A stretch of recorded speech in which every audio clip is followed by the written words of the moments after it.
Hey, what is up guys? Welcome back to another episode of ReaperCast. Again, we're getting new cards again for Lightning Overdrive. Very exciting, very interesting of course, because I'm now curious as to what kind of attributes we could actually get for support. Last time we actually talked about some new fire support cards, so today it would be very interesting to see if it would actually continue off with that particular theme as well. Maybe we might get some archetypal support.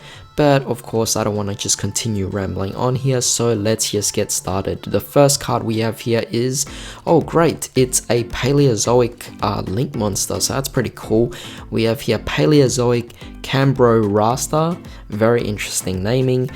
This is just great. Our new Link monster is going to be quite interesting for the deck itself. I could definitely see Paleozoics actually going up in price already, just because this card alone might just be hyping up Paleozoics. Not to mention the fact that Totally Awesome is also at 3, so there is a potential that Frog Paleozoics or Paleo Frogs might actually make some sort of comeback. You could even play Paleozoics with Crawlers as well. Very interesting things, but let's just see what the Link monster can actually do. A Link 2 Water Aqua Link Effect monster, 1200 attack, points to the top and the bottom, so not particularly the greatest of link markers, but hey, maybe the effects actually can apply to the link markers itself. You can only use this card's name's second and third effects once per turn each. First effect, it is unaffected by other monsters' effects. Very nice, very powerful, but that of course also includes your own monsters as well.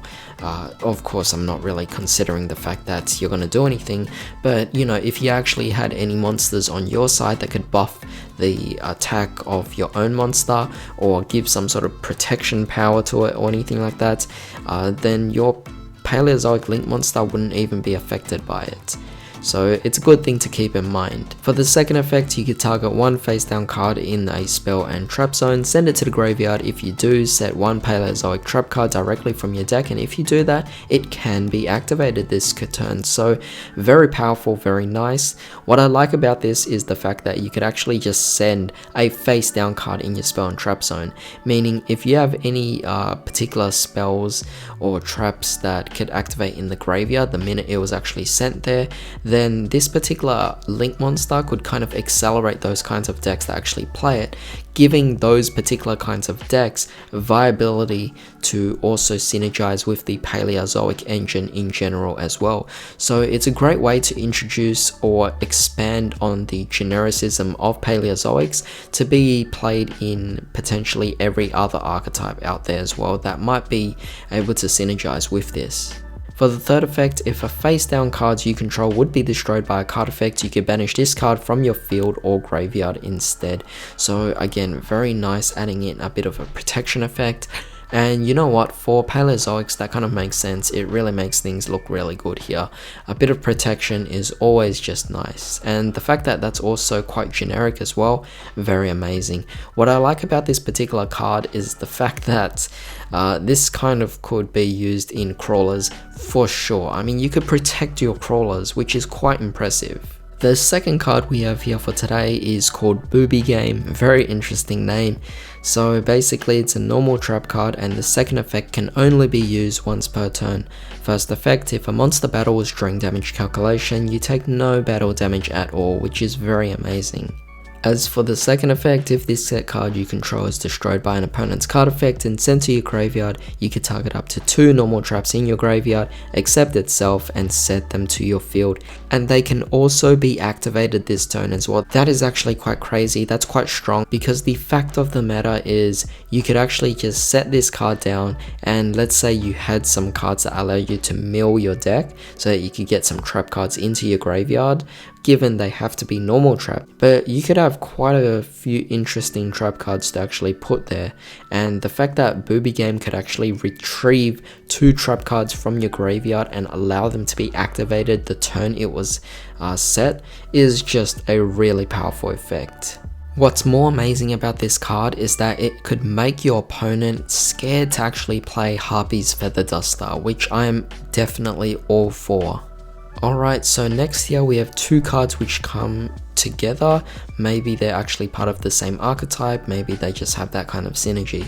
So it's called the New Recruits to Security Force, which I believe might be the new archetype.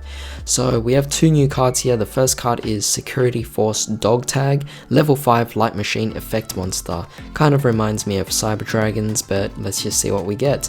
Attack 1600, defense 2100.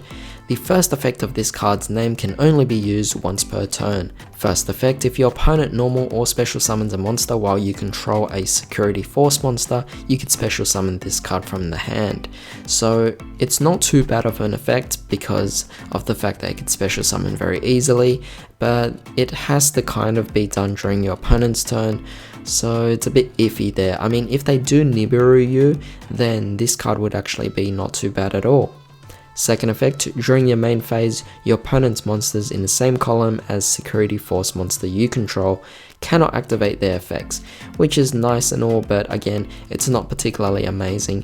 This is kind of like an antithesis to Cyber Dragon itself, because even the attack and defense 1600 and 2100 are kind of the reverse of Cyber Dragon itself as well. Same attributes, same monster type, and the effect to summon out that easily is kind of also similar to Cyber Dragon itself as well. So I don't want to see like a repeat in the whole Cyber Dragon archetype just being slightly different, but hey, I guess we'll just find out. Because now we actually have the second card here called Security Force Edge Laser. So here's a bit of a different card, level 4 Dark Cyverse effect monster. So that's great that they actually have different monster types and also different attributes as well.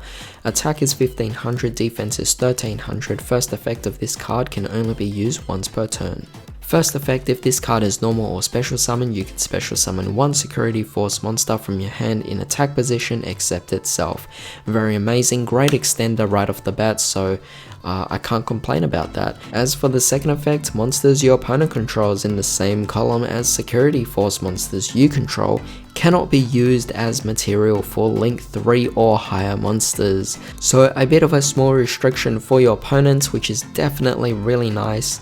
I cannot wait for more cards to actually come out for this particular archetype. I'm quite excited to see what kind of other monster types they might introduce that might synergize with it, but at the same time also the fact that these effects already make something quite nice and synergetic, but at the same time they are definitely a bit generic as well in terms of what they actually do. So I would like to see a more archetypal specific kind of playstyle added to it if it actually occurs, and that would definitely be quite great for an archetype called Security Force. However, as for the final card here, we have Security Force Chase, so it looks like we have a third Security Force card, but this time it's a trap card. First and second effects can only be used once per turn each. First effect, target face-up cards your opponent controls up to the number of Security Force monsters you control with different names and bounce them to their hand. So definitely quite nice, very much so a nifty effect. Only thing is, being a normal trap card might be a bit slow.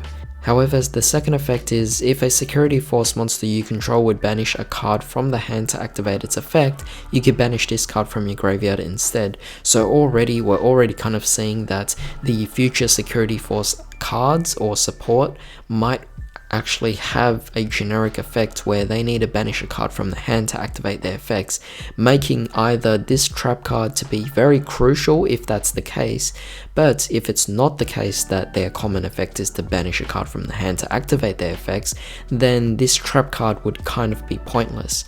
So it adds that small bit of prediction there, but I don't know, tell me what you guys actually think about this. But with that being said, let me know what you guys actually think about all these new cards coming out in Lightning Overdrive. I'm pretty sure we're going to get a lot more news about a lot more new cards being revealed in Lightning Vortex itself. I'm still, again, excited to see what we get. I want to see what kind of new archetypes we might get as well. What do you guys think about Security Force so far? What do you think about the Paleozoic supports? But with that being said, I hope you guys have a great day. Definitely drop a like if you enjoyed this video. Don't forget to subscribe to be ready for the next video, and also share this video as well, as it really helps spread the channel. I hope you guys have a great day. I'll see you next time.